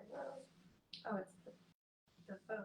Okay, Barbara says, thank you, ladies. I have a little to put to bed. I'm so glad you were able to tune in, Barbara. We really appreciate your time. Yes, absolutely. And Thank you again, so much. it's everywhere out there on YouTube and everything. I've linked it in below also, so you can go back and listen to your previous episodes, and then this one will be there soon as well. So be sure and like us, share, subscribe, all that kind of stuff. But if you hit the little bell on YouTube, it'll send you notifications whenever new episodes drop, that kind of thing. So thank you guys again so much for tuning in.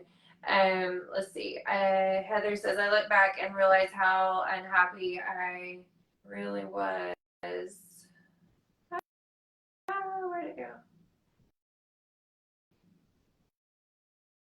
Realize how unhappy I really was, and now that I'm in a healthy relationship, at first I didn't know how to react, and he is still trying to break my habit of saying I'm sorry all the time, because it was a habit to say it because everything was my fault. He asks me why am I sorry, and tells me often there is nothing to be sorry for. That happens a lot. It's very common. I see it in many of my cases where people are very over apologetic, and that stems directly from lack of self-esteem. When you don't believe in yourself, you don't trust yourself, you don't really feel like you're good enough, then anytime you need to apologize, it's over the top. Anytime that you need to be grateful to someone, if you're trying to thank them for something they've done for you, it's an over the top gratitude, where you're giving them a card and you're giving them a gift in return, and you're just going on and on verbally about how much you appreciate this beautiful gift and all of that, and you're trying to make up what you feel like you're lacking. Awesome. I love it.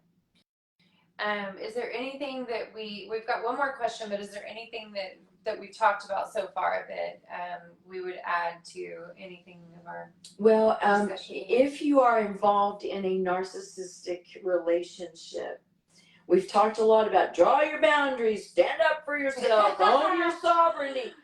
Be very careful with these narcissistic beings, because none of them, and I don't care how well you might know them, none of them are where you can predict what they will do. It's unpredictable. You do not know what you might trigger in a narcissist. Say if you tried to leave or tried to take the children away, and they will threaten to kill themselves a lot of times, or they will just get violent. A lot of times narcissists are drug abusers, alcoholics, that kind of thing.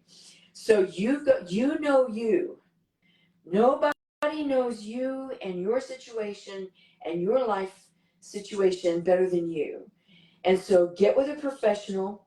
And the National Abuse Hotline, the National Domestic Abuse Hotline, 1-800-799-7233. You want to talk to a professional about how to lay the pathway out. Things like making copies of all your important documentations, the birth certificates, marriage license, divorce decrees, children's school records, not dental records, vaccine records, all the important paperwork that a person would need, passports, all that kind of stuff. You need to meet with a lawyer, and we actually know a paralegal that is wonderful. I've seen, unfortunately, too many people to her that have needed help with this type of thing, but she's phenomenal. But make sure that you have legal right to take your children if you're leaving the home, these kinds of things. Make sure you are protected in those ways. Yes, and you want to make sure that the timing is right, everything falls into place for you. And so have a bag packed. You've got copies of all your documents. Have a bag packed. Try to for you and the children, by the way, try to squander away as much cash as you can. Many times women are in situations where they're not allowed access to cash. So if there's any way to get some extra cash, try to do that. Buy the generic brand instead and use the difference at the grocery store or what. And it's tough. These guys can be so controlling. So when I say stand up for yourself, I mean it. You need to. And self-love is the only way out. But be very cautious and be safe with your actions so that you don't trigger something. Because, again, these guys are completely unpredictable. There's no way to know what could happen. I've got some horror stories for you that I will avoid the details of. And if one stone at a time, one step at a time, build that pathway to your freedom. Yeah, absolutely. That's a perfect segue into, if anyone has any more questions, please drop them below. We're about to wrap it up here. We've been going for almost 2 hours. Yay. Yeah, we do. So we're about to go play pool. Regina's quite the pool player. I don't know about quite. Yes, she's gotten into playing pool, and she has, talked about it. I am already in bed usually most nights by now. So I know. I was sitting here thinking. Yeah. So it's a treat for me to be up and out, and ready for more. But I'll tell you what. I have no affiliate, whatever that stuff is called. I don't make any money off of this, but this is a plug for this brand because I have been absolutely enjoying it, and maybe someday we can get there with the affiliate marketing. But I just want to tell you guys. So I've been having trouble with my right arm since chemo with lymphedema. I had lymph nodes that had cancer in it too, and so it can be a side effect of chemo and that whole thing. But it's getting better. It's getting a lot better. I've been seeing an occupational therapist. I've been going to Mercy, by the way. I definitely recommend them if you guys are ever diagnosed with this. Please share this for awareness as well. I'm more than happy to share my story with that also. Anyways, long story short, where was I going with all of that? Mercy's great. Lymphedema problem. I can't remember. I'm product. I'm ready to go out. Yeah, let's get to it. So product is everyday dose coffee. Evidently, caffeine can contribute to swelling, and so also something that can help is salt. I've heard that so many things again in other podcasts, but salt can actually, if you don't have enough salt in your body, which is like you have to have it. It's a conductor for proper function of your body and organs and all of these brain function, all of these things. But if you need a good salt, I'll link that down below too. Celtic salt. What was I trying to say about all that? As a company or getting something? on going out, hanging up, staying up. Okay, so that's what it is. Everyday dose. It has like a fraction of the caffeine in it. It has all these different mushrooms that are psychotropic and whatever that means. And I have no idea, but I'm like, whatever. I just needed something that had a great flavor because for one, I'm not, me. I want sugar and all the things with my coffee. Can't do that. All of that contributes to lymphedema as well. All of like the grains, all of the gluten, all of the seed oils, all of these things contribute to lymphedema.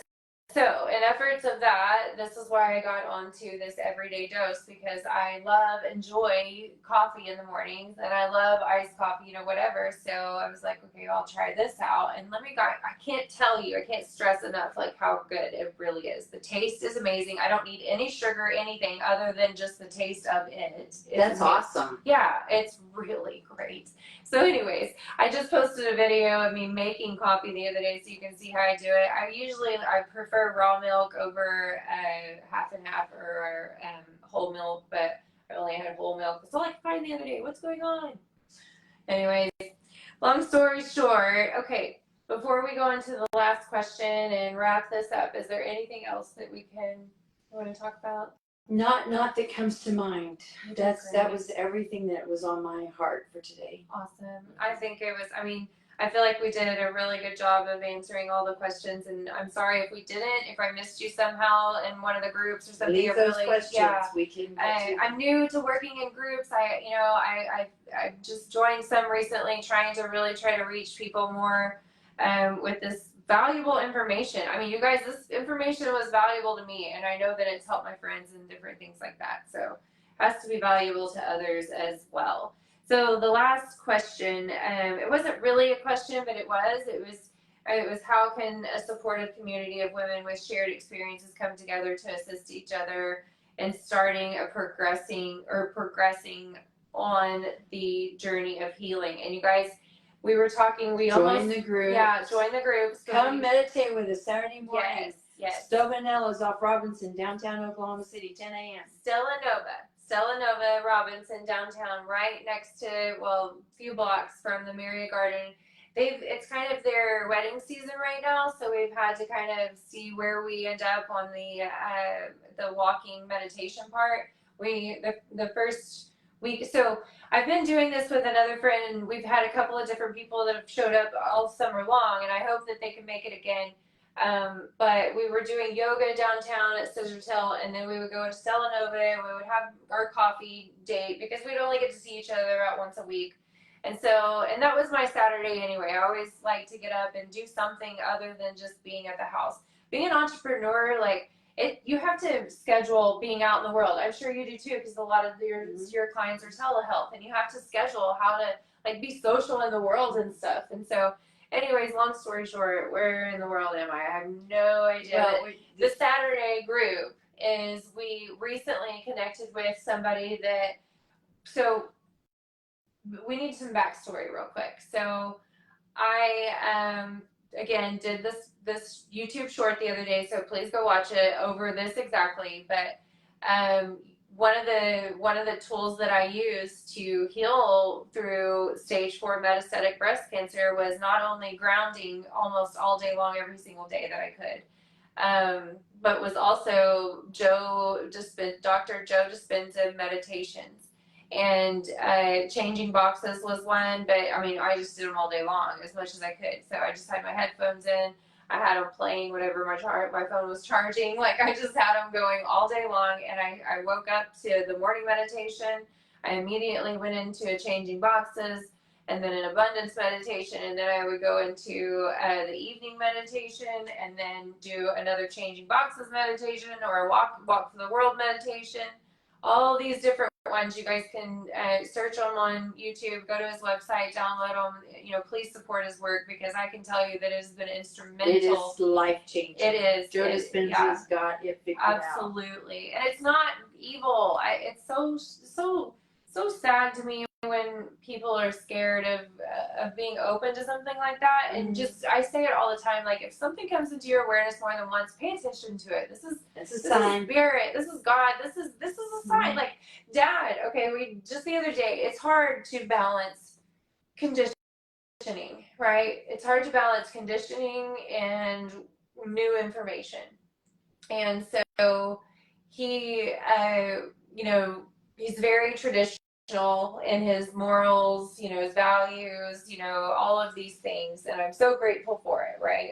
Gosh, we have so many just amazing family traditions that I wish more people could experience. And some people will turn their nose up at it because it's like what am I trying? You're a square, or something like that. But gosh, there's so much enrichment and richness in the connection that I have with my family. My parents have cultivated that. My grandparents cultivated that, and they've carried on the tradition. Every single Sunday we would come together, not just my grandparents and just us that live next door, but literally my grandpa had four sisters. My dad had four sisters. We all lived within a mile of each other, all on our property, my grandparents' land. I mean, it was just an incredible way to grow up, and I really wish that more people could experience that. We don't have as much land today. We don't have all the animals. My brother's carrying on that tradition, which is incredible. But we do have the gardens, and we have the Sunday dinner family tradition. We were just talking about this on the podcast last week that, like Jake says, that, you know, society took a wrong turn when we stopped having conversation around campfires. And I absolutely agree. And 100%. Again, if you didn't catch it earlier, we're down for that. Send us an invite. Please join the group so that we can all stay connected. But I follow that up with, and goodness, seriously, if we got back to sitting our asses down at the dinner table, having discussions, like, it was kind of awkward sometimes growing up, but we would talk about real world things. It was informative at the very least, you know what I mean? And I am so grateful that we at least came together intentional. We were intentional about sharing a meal together. We would educate on different things. We would talk about different things that were going on. You know, I tried to continue that tradition with Justice. I'm sure she's doing the same. She's a wonderful mother. I just love her so much. I miss them so much. But anyways, yeah. So please join our Saturday group. It's every Saturday. We ended up coming across a gentleman that is just a really cool dude. We've only met him once, but he seems super cool. But he has been to multiple Joe Dispenza retreats, and our wonderful friend Anana has been to multiple of those retreats as well with her husband. He has a traumatic brain injury, and so does a daughter. And I mean, her story is incredible too. If you don't follow her, please do. And support her work. She's great. So Saturday is all about just we come together, and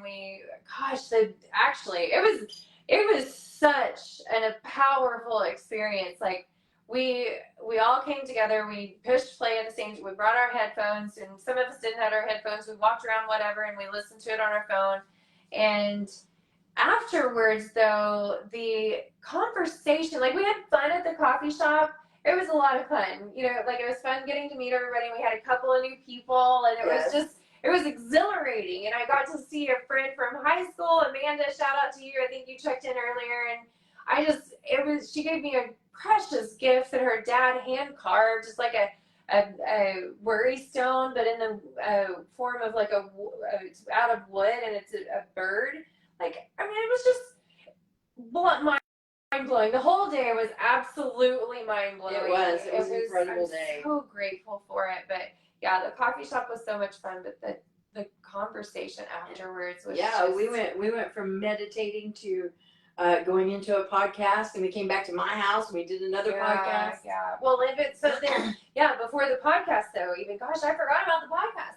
So yeah, but before the podcast, so we all kind of, that were meditating together, kind of came together and just kind of got to know each other a little bit more, and opened up more about our experiences and about, you know, what we want, what we're into, and different things like that. We kind of got to know each other a little more intimately, and then it was just so much fun. Yes, and then great. we continued podcasts. We recorded episode 2 with Brandon Keeley. So funny. We met him like a week ago, I think. Like, last time we played. So it was like 2 weeks ago, but last time we played pool. So I would never be there. Ever would I ever be at a pool hall. We weren't even supposed to be at that pool on this side of town. Yeah. It was the weirdest circumstance ever.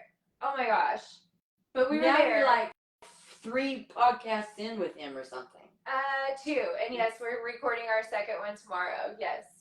I'm so excited. So yes, we met him last week, and he is a veteran also. He's Navy, and he, actually the way that we connected was he came around. He was like, so it was funny. I got to tell you this story because it was really cool. So we're sitting there enjoying our dinner.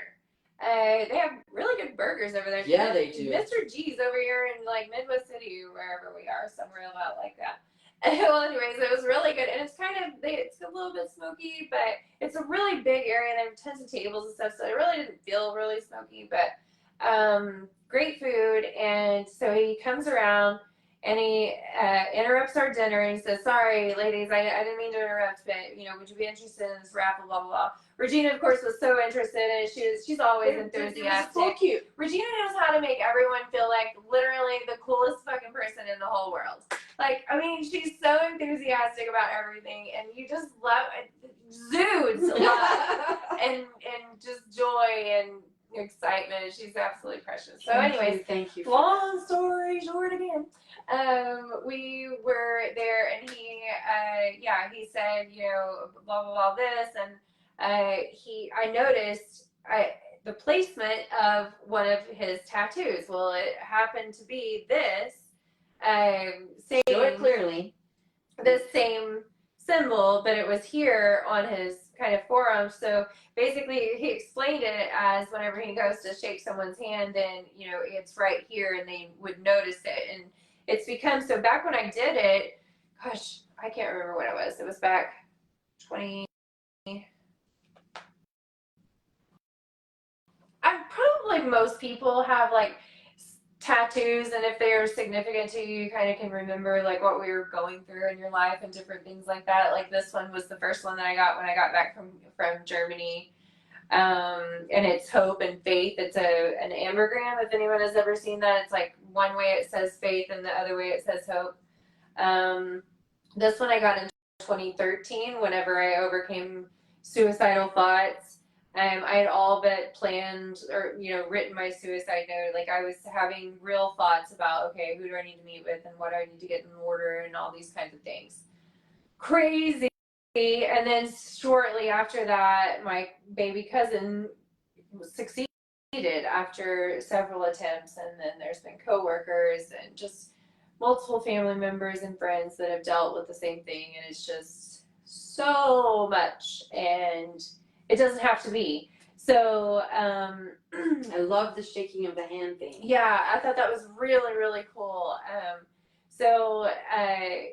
It stood for suicide awareness and overcoming. So basically, if you use this in grammar, whenever you're writing or whatever, you could have stopped a sentence, but you chose to keep going. So it's, you could have stopped, but you chose to keep on, keep on. So I guess that's why I ramble on so much, long story short all the time. But anyways, it was really, really cool to meet him. And we had a really powerful podcast. We did 2 parts.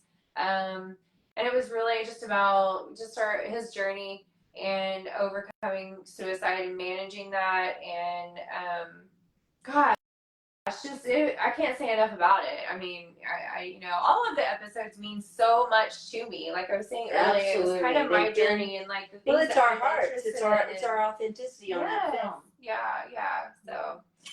Well, this has been wonderful, but I think we should wrap it up. Yeah, absolutely, we should. We gotta close it up, and we appreciate you guys again. Thank you so much for joining us this evening. This has been a blast. We'll do it again.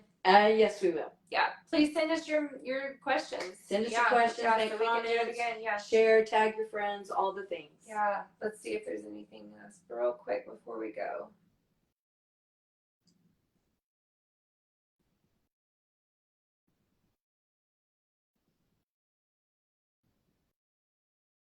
No new news? Oh, we got a comment from Roxanne Claremont. She's a friend from high school, and she was a few years younger than me. Her brother was my age, and he great friend. And anyway, she said, "Continue on with the heart." So. Oh yeah, yay! We appreciate thank you you guys all so very much, and I hope you go on to have a wonderful rest of your evening. And namaste. Yep, live your best life, guys. We love you so much. Send us your questions. Yes, please. And DM us for the group. the groups. please. We want to grow those communities, and join us on Saturdays. It's mind blowing. It's so much fun. Okay, I don't know how to finish. Love you.